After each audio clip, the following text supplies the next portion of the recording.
Shalom Bapak Ibu Saudara kasih dalam Tuhan. Selamat pagi. Puji Tuhan. Tidak terasa kita memasuki lagi bulan awal di bulan Mei.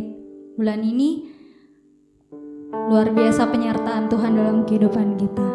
Saya yakin dan percaya walaupun masalah datang dalam kehidupan kita, tapi Tuhan selalu memberikan jalan keluar bagi kita. Amin. Haleluya. Saya yakin dan percaya sukacita Tuhan masih tetap mengalir dalam kehidupan kita. Kita mau sama-sama menyiapkan hati dan hidup kita untuk menerima perjamuan kudus, dan kita akan memuji dan menyembah nama Tuhan. Mari sama-sama kita siapkan hati dan siapkan hidup kita. Mari sama-sama kita tundukkan kepala dan kita mau bersatu di dalam doa. Terima kasih ya Tuhan Yesus, terima kasih ya Bapa. Buat pagi hari yang indah ini ya Tuhan, Kau masih memberikan kami nafas, kehidupan, kekuatan, kesehatan ya Tuhan. Tuhan, jika kami masih ada saat ini ya Tuhan, kami yakin dan percaya itu semua karena anugerah dan belas kasihan Tuhan dalam kehidupan kami. Ya Tuhan, jamah setiap kami ya Tuhan, baik di tempat ini maupun di rumah masing-masing jemaat ya Tuhan. Biar Engkau melawati setiap dari kami ya Tuhan. Jangan ada yang Kau lewatkan satu orang pun ya Bapa.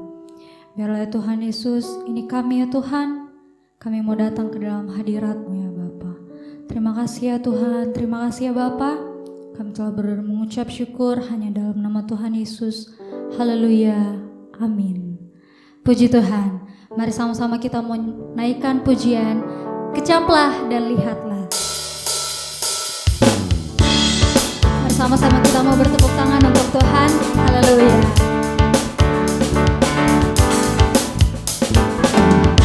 Kecaplah dan lihatlah betapa baiknya Tuhan itu. Rasakan dan nikmati kasih setia Tuhan. Kecaplah dan lihatlah betapa baiknya Tuhan itu. Rasakan dan nikmati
Tuhan. Puji Tuhan. Haleluya. Saya yakin dan percaya kita tetap bersukacita dalam Tuhan. Amin. Haleluya. Saat ini kita mau menyiapkan hati kita untuk diisi oleh kebenaran firman Tuhan. Mari sama-sama kita menaikkan pujian sejauh timur dari barat.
Mari sama-sama kita naikkan pujiannya dari Allah.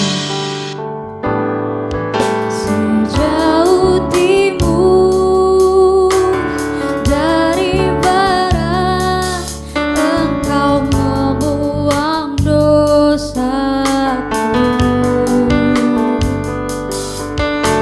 Tiada Kau ingat lagi pelanggaranku jauh ke dalam.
Puji Tuhan. Kepada hambanya saya persilakan.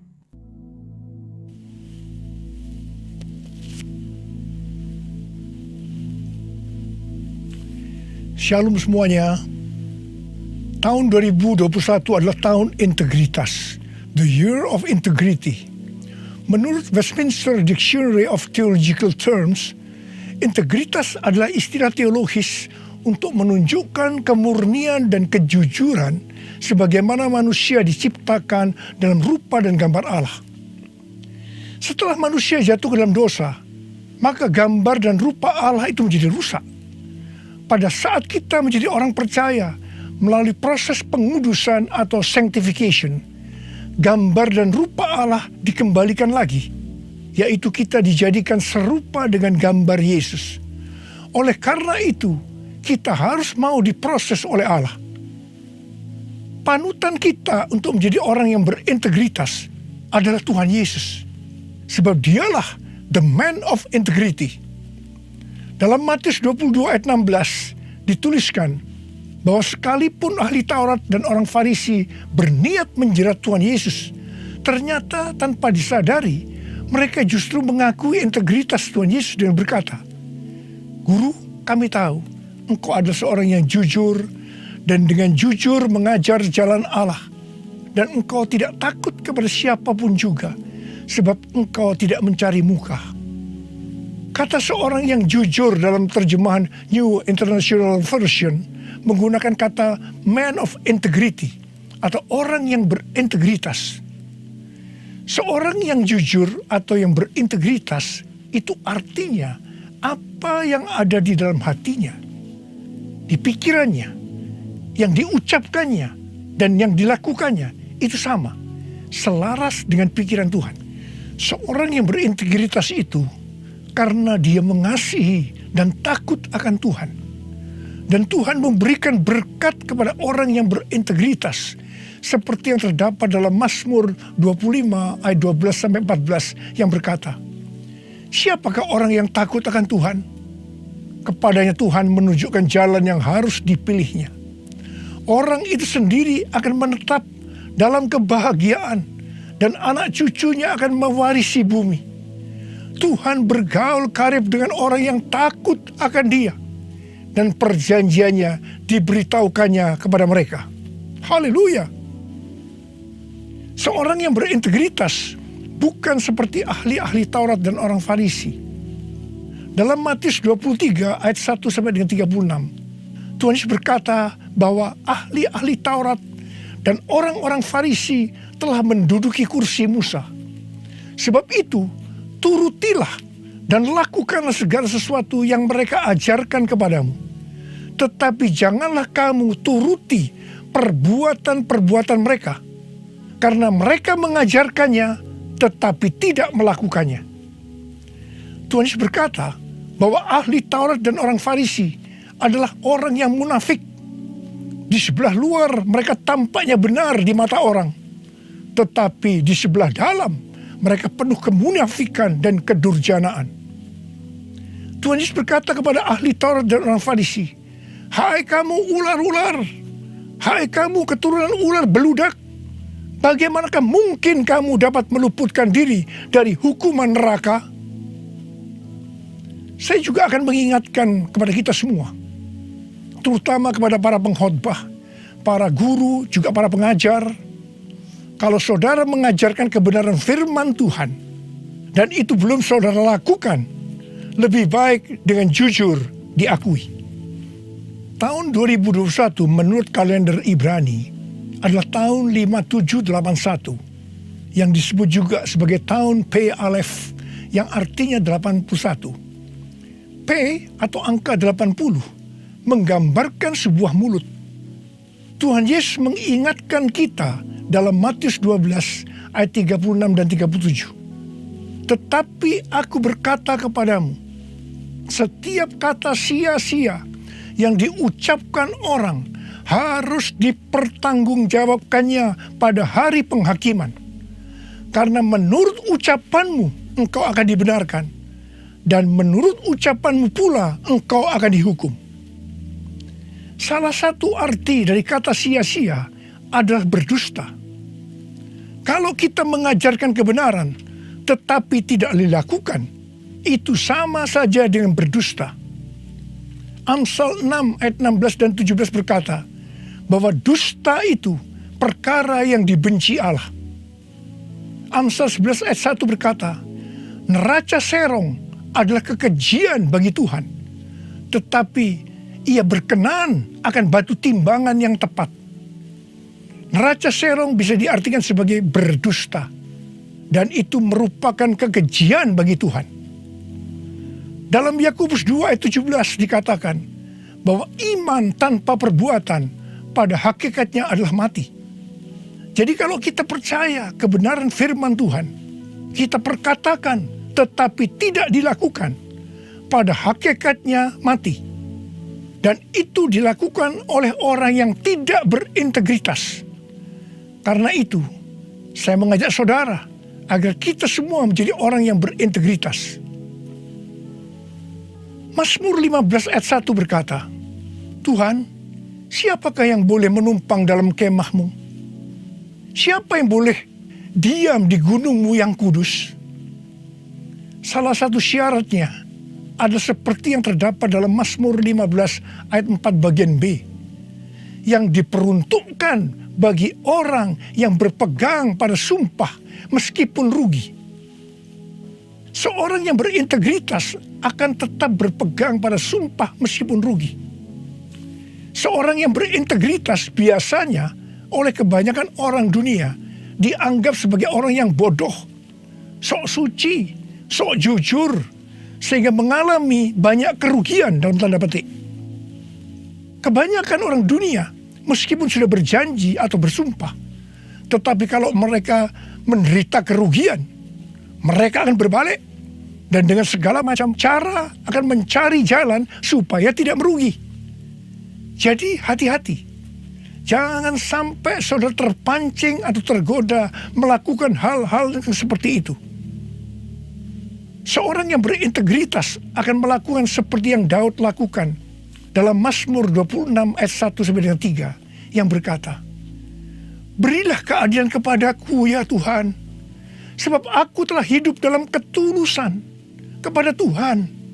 Aku percaya dengan tidak ragu-ragu. Ujilah aku ya Tuhan, dan cobalah aku. Selidikilah batinku dan hatiku, sebab mataku tertuju kepada kasih setiamu, dan aku hidup dalam kebenaranmu. Daud bukan orang yang sempurna secara moral, tetapi Alkitab mencatat bahwa kehidupannya mencontohkan karakter yang dewasa, tulus dan jujur di hadapan Tuhan. Jadi Daud adalah orang yang berintegritas. Daud berani berkata kepada Tuhan, ujilah aku ya Tuhan, dan cobalah aku. Selidikilah batinku dan hatiku, sebab mataku tertuju pada kasih setiamu, dan aku hidup dalam kebenaranmu. Saya teringat di awal pelayanan saya, Tuhan memberikan kepada saya sebuah lagu tentang ujilah aku. Ujilah aku Tuhan, cobalah aku Tuhan, selidiki batinku dan hatiku, mataku tertuju padamu. Aku cinta padamu Tuhan, aku rindu hadirat-Mu Tuhan, aku ingin selalu dekat padamu, menikmati kehadiran-Mu. Menyanyi Hosana bagi Rajaku yang duduk di tahta. Aku muliakan dan ku agungkan, Kau layak disembah, Kau layak disembah,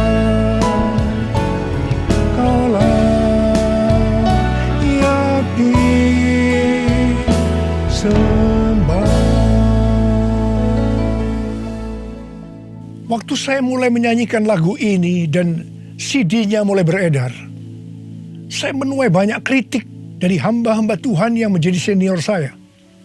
Mereka berkata, kok berani-beraninya Niko menyanyi lagu seperti ini?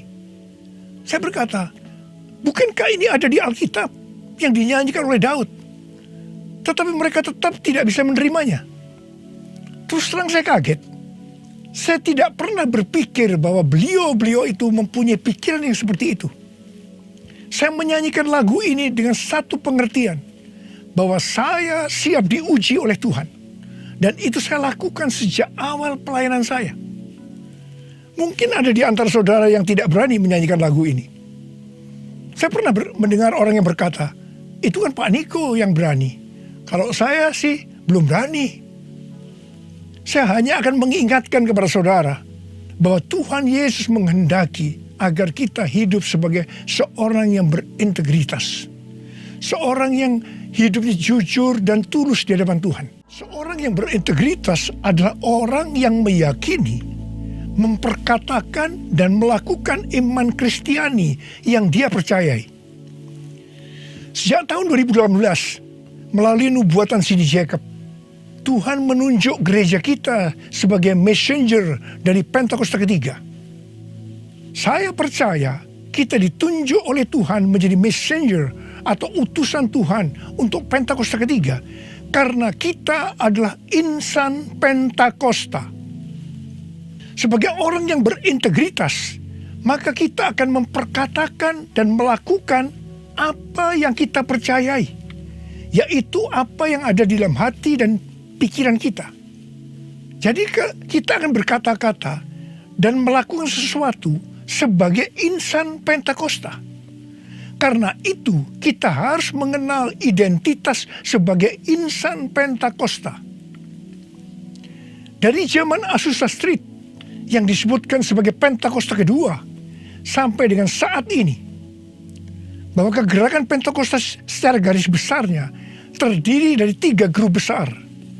Yang pertama Pentakosta klasik, yang kedua harismatik, dan yang ketiga neo-harismatik.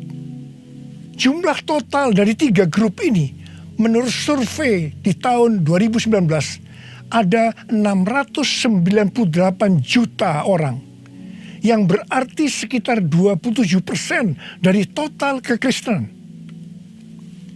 Sinode Gereja Bethel Indonesia atau GBI, di mana gereja kita termasuk di dalamnya, adalah grup Pentakosta klasik seperti yang terlihat dalam pengakuan iman GBI. Ciri khas dari Pentakosta klasik adalah doktrin baptisan Roh Kudus dengan 5 pilar teologi Pentakosta, yaitu yang pertama keselamatan, yang kedua kekudusan, yang ketiga baptisan Roh Kudus, yang keempat kesembuhan ilahi, dan yang kelima kedatangan Tuhan Yesus untuk kali yang kedua dengan segera. Sejak sebelum dunia ini dijadikan, Allah berinisiatif menyediakan keselamatan bagi semua orang. Allah memanggil kita kepada keselamatan melalui Injil, dan kita menerima kasih karunia-Nya secara gratis melalui respon iman kita. Keselamatan yang diberikan kepada kita bukan karena usaha kita, tetapi karena pemberian Allah. Karena itu jangan ada yang memegahkan diri. Pada waktu kita percaya kepada Tuhan Yesus sebagai Tuhan dan Juru Selamat kita bertobat dan kita mengalami kelahiran baru. Kelahiran baru adalah awal perjalanan rohani kita di dalam Kristus. Ini yang disebutkan sebagai proses pembenaran atau justification. Selanjutnya kita masuk dalam proses kedua, yaitu pengudusan atau sanctification. Dalam proses ini, kita dikuduskan terus-menerus oleh Roh Kudus dan firman Allah, disertai proses-proses yang menyakitkan bagi kedagingan kita. Dan goal daripada proses pengudusan ini untuk menjadikan kita menjadi serupa dengan gambar Yesus. Tuhan Yesus begitu baik kepada kita sebagai anak-anaknya. supaya kita lulus dalam proses pengudusan atau sanctification ini, maka Tuhan Yesus membaptis kita dengan Roh Kudus, dengan tanda awal berbahasa roh. Selain itu, sebagai penyembuh atau pembuat mujizat, Tuhan Yesus selalu siap untuk memberikan kesembuhan dan mujizat kepada kita yang membutuhkan, yang sedang berada dalam proses pengudusan atau sanctification. Proses terakhir dari proses keselamatan ini adalah proses glorification atau proses pemuliaan, di mana orang-orang yang menjadi serupa dengan gambar Yesus yang akan ikut dalam pengangkatan pada waktu Tuhan Yesus datang yang kedua kalinya di awan-awan. Kita percaya kedatangan Tuhan Yesus secara tiba-tiba dan dengan segera. Kita diingatkan melalui Filipi 2 ayat 12 dan 13 yang pada prinsipnya berkata, kerjakanlah keselamatanmu dengan takut dan gentar, karena Allah lah yang mengerjakan di dalam kamu, baik kemauan maupun pekerjaan menurut kerelaannya. Baptisan Roh Kudus adalah bagian yang paling penting dari 5 pilar teologi Pentakosta, yang sekaligus menjadi bagian sentral dari seluruh pengajaran insan Pentakosta. Kita percaya bahwa setiap orang percaya yang telah disucikan hatinya dapat mengalami baptisan Roh Kudus dengan tanda awal berbahasa roh. Tujuan dari baptisan Roh Kudus ini adalah agar pengurapan di dalam pelayanan lebih maksimal. Karena baptisan Roh Kudus ini memiliki 2 fungsi, yaitu supaya kita lebih intim dengan Tuhan Yesus dan akan memberikan kuasa untuk menyelesaikan amanat agung. Dalam Matius 12 ayat 31 dan 32, Tuhan Yesus berkata, sebab itu aku berkata kepadamu, segala dosa dan hujat manusia akan diampuni, tetapi hujat terhadap Roh Kudus tidak akan diampuni. Apabila seorang mengucapkan sesuatu menentang anak manusia, ia akan diampuni. Tetapi jika ia menentang Roh Kudus, ia tidak akan diampuni. Di dunia ini tidak, dan di dunia yang akan datang pun tidak. Menentang dan menghujat Roh Kudus di sini juga bisa berarti menentang dan menghujat bahasa roh. Jadi kalau ada yang tidak percaya dengan bahasa roh, jangan menghujat, jangan menentang. Lebih baik banyak berdoa. Sekarang ada orang yang membuat bahasa roh sebagai bahan lelucon, supaya orang tertawa. Saya hanya akan mengingatkan kepada saudara yang melakukan seperti ini, supaya saudara bertobat dan minta ampun kepada Tuhan. Roh Kudus yang dicurahkan di kamar loteng Yerusalem 2000 tahun yang lalu, itu adalah untuk memberikan kuasa untuk melakukan amanat agung. Ini disebutkan sebagai Pentakosta pertama. Pentakosta pertama ini dahsyat, sebab dalam kurun waktu 100 tahun, 70% dari dunia yang dikenal waktu itu, yaitu yang berada di bawah kekaisaran Romawi, menjadi Kristen. Pertanyaannya, apakah amanat agung sudah selesai? Jawabannya, belum. Karena itu pada tahun 1906, kembali Roh Kudus dicurahkan di Azusa Street, yang disebutkan sebagai Pentakosta kedua. Pentakosta kedua ini dahsyat, sebab menurut Gordon Conwell Theological Seminary, bahwa 77,9%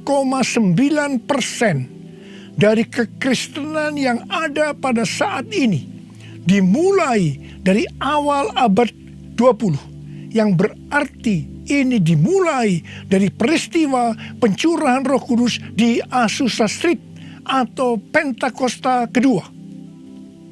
Pertanyaannya, apakah amanat agung sudah selesai? Jawabannya, belum. Karena itu, hari-hari ini Roh Kudus yang jauh lebih dahsyat dibanding dengan Azusa Street sudah dicurahkan. Dan ini yang disebut dengan Pentakosta ketiga. Dan saya percaya dengan Pentakosta ketiga ini, amanat agung akan selesai dan Tuhan Yesus akan datang kembali. Mari saudara-saudara, kita akan masuk dalam perjamuan kudus. Kita akan mengingat ayat ini. Setiap kali kamu makan roti ini dan minum cawan ini, kamu memberitakan kematian Tuhan sampai Ia datang. Perjamuan kudus ini adalah perjamuan Tuhan Yesus sendiri. Setiap kali kita masuk dalam perjamuan kudus, Tuhan Yesus selalu berkata, biarlah ini menjadi peringatan akan daku. Karena itu mari, arahkan hati kita kepada kebaikan Tuhan. Kita akan mengingat kebaikan Tuhan. Mari kita tundukkan kepala. Bapa, siapakah kami ini sebelum kami mengenal Engkau? Kami semua orang berdosa. Upah dosa adalah maut, mati. Tapi Engkau tidak berdosa, telah dijadikan dosa oleh karena kami. Engkau harus turun dari surga mulia, menjelma menjadi manusia, untuk mati menggantikan kita semua. Dengan penderitaan yang luar biasa. Betapa baiknya Engkau Tuhan, betapa baiknya Engkau Tuhan. Engkau jadikan kami sebagai anak-anak-Mu. Engkau tuntun, Engkau berkati, Engkau sembuhkan kami. Engkau tegur juga kalau kami salah. Itu Engkau ya Abah, itu Engkau ya Abah. Saudara, Tuhan akan memberkati saudara melalui perjamuan kudus ini.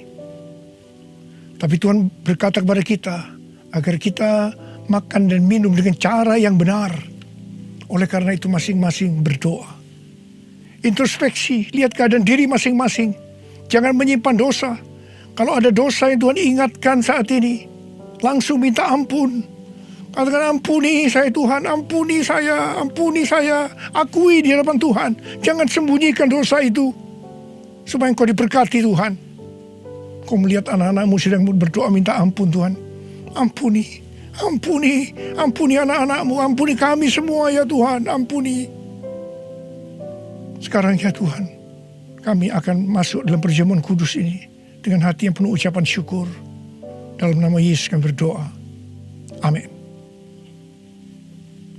Sekarang saudara, mari kita angkat roti di tangan kanan saudara tinggi-tinggi. Sebab apa yang telah kuteruskan kepadamu telah aku terima dari Tuhan. Yaitu bahwa Tuhan Yesus pada malam waktu Ia diserahkan mengambil roti. Dan sesudah itu Ia mengucap syukur atasnya. Ia memecah-mecahkannya dan berkata, inilah tubuhku yang diserahkan bagi kamu. Perbuatlah ini menjadi peringatan akan aku. Sudah dikasih Tuhan, bukankah roti yang kita pecah-pecahkan ini adalah persekutuan kita dengan tubuh Kristus? Mari kita makan dalam nama Yesus.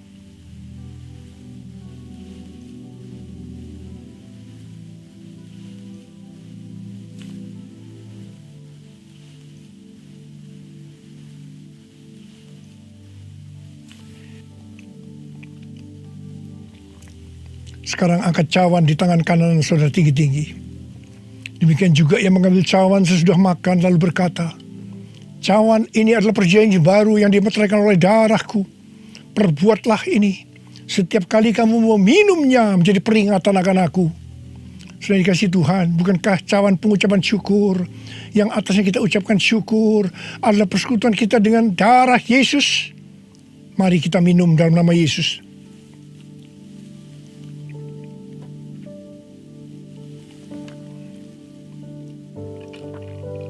Sekarang ucapkan syukur dan terima kasih dengan suara. Jangan diam. Oh ya Tuhan, terima kasih. Terima kasih ya Tuhan, terima kasih. Oh Oh terima kasih Tuhan, terima kasih ya Tuhan, terima kasih. Oh terima kasih ya Tuhan. Sekarang terimalah berkat Tuhan. Kasih karunia yang berlimpah-limpah daripada Allah Bapa dalam Anak yang tunggal Yesus Kristus. Persekutuan yang manis dengan Roh Kudus menyertai sekalian mulai hari ini sampai Tuhan Yesus datang menjemput kita di awan-awan dan bahkan sampai selama-lamanya. Yang percaya bersama-sama katakan amin.